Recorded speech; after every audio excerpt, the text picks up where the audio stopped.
for Kuali is to gain greater control over the level of innovation that you as an educational institution can provide your constituents. So open source provides you options for developing new innovations, and it's a great model for helping spur and propagate those innovations in a more rapid manner. So with that introduction, I do want to just point out here that there are a number of institutions involved. These are the institutions specifically involved in the Kuali financial system. So Indiana University, San Joaquin Delta Community College, UC Irvine, University of Hawaii, the Naval Postgraduate School, USC, NACUBO, the SUNY Research Foundation, University of Arizona, Michigan State, rSmart, Cornell University. These are all organizations that have stepped up to contribute and participate in the development of the KFS system, as well as many of these are the early adopters of the KFS system. So I'm going to turn the time over to Chuck Insicki, and he will talk through the proof of concept offering and idea that rSmart is providing today. Thank you, Mike. Chuck, let me give you control here of the slides. Sure. I think I'm here. I'll just start off by just talking a little about myself and the fact that let you know who I am talking about this and why working with rSmart, we feel this is going to be an important part of how you evaluate software moving forward. I was with the higher education, as Mike mentioned earlier, for over 25 years with the Cal State University system and helping put together a lot of things for the system with 23 campuses. So as you'll see as I move through these slides, there's going to be a lot of things that reference back and forth that you'll see that is how you've been doing it, not necessarily how things will go for moving forward, especially with open source software. Why a proof of concept and not an RFP? And this is where I'm really focusing on. The best way to evaluate the fit to open source software is really to try it. And the RFP is an artifact of the old ways of doing business when highly protected proprietary software was your only option. There really are no barriers to trying open source software, and commercial support options do exist. What is the purpose, if you think about it, with the RFP process? And you can lump in not only RFP, but you can talk about RFQs, RFIs, all the process we went through for years to try to figure out what the functional fit was, what the technical fit is, what establishing business requirements, engaging of stakeholders, and reducing risk. And that's really why we went through so many of those processes before.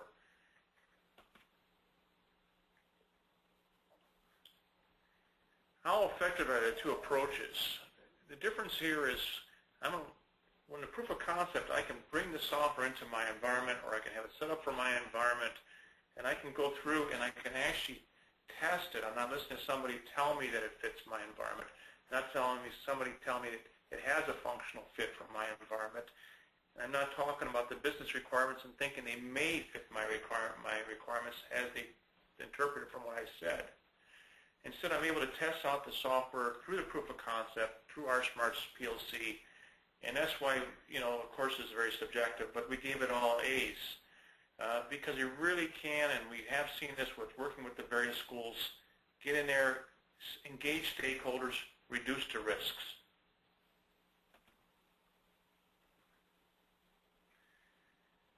Part of what you can do with the PLC is you can use the electronic workflow, initiate financial transactions, verify balances, and really truly engage your stakeholders. The RFP is only a glimpse of what someone says is the functionality.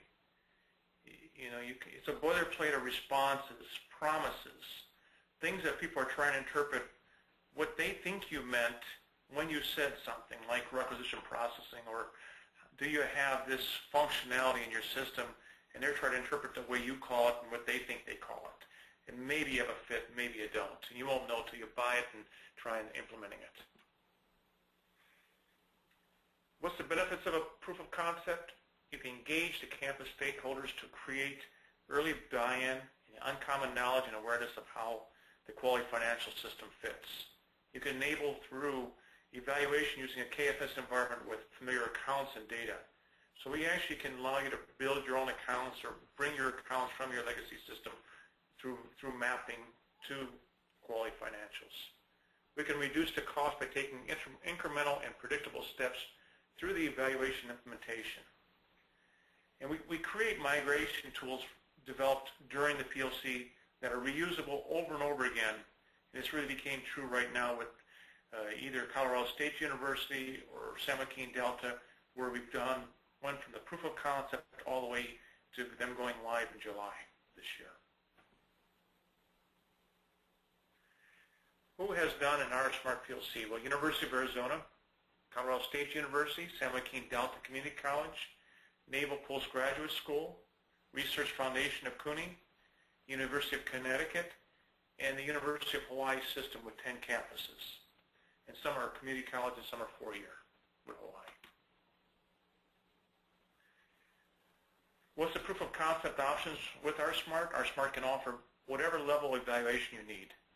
Some less complex institutions have chosen to engage rSmart to focus on the GL and only require the manual entry of a subset of accounts. So sometimes we take 50 accounts or something around that level, and we bring those in as the start of the PLC. Bring over some of their balances, load them in. Bring over accounts payable, some subset of accounts payable as and vendor data to explore purchasing accounts payable functionality. Some more complex institutions, and again, part of this is going to be probably based a lot of times on your size too, where you have a large community of users and you need to get more buy-in from the community of your university. So you may want to bring over, by us writing scripts, working with you to migrate the legacy data from your GL, from your AP, from your purchasing, from your asset management even. We can keep on going with, depending on what modules you want to implement, into KFS. All engagements leverage rSmart's unequally understanding of the many parameter settings for optimal performance. And we can work with your technical people. There's another side that is going to grow in this knowledge base with us. The PLC project definition, scope, and approach. Project definition. We can initiate your chart of accounts, maintenance eDocs. We can initiate financial data, transactions through eDocs. Inquire legacy funding balances from GL inquiries. Set up parameters. Set up workflow rules. Add members to roles.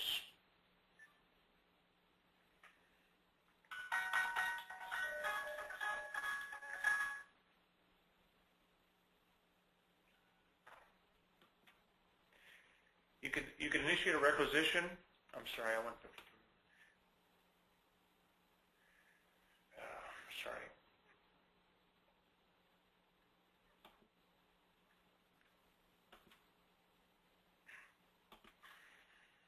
I want to go back one more yet. Okay. The KFS proof of concept approach, 3 to 6 months is what we usually recommend. It allows you to get your qualifier.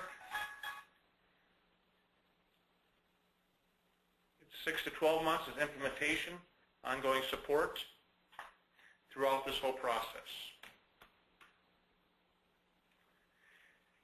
The KFS proof of concept scope, project initiation, assessment of high-level fit gap, software initiation, conversion strategy, configuration and conversion, hands-on evaluation training, develop implementation project plan, and support. Project initiation.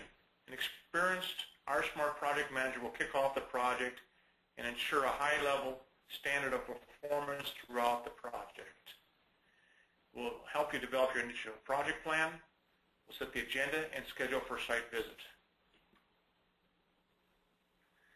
Assessment and high-level fit gap analysis. Gather financial system information about your current technical architecture. Review financial statements, annual reports, current required financial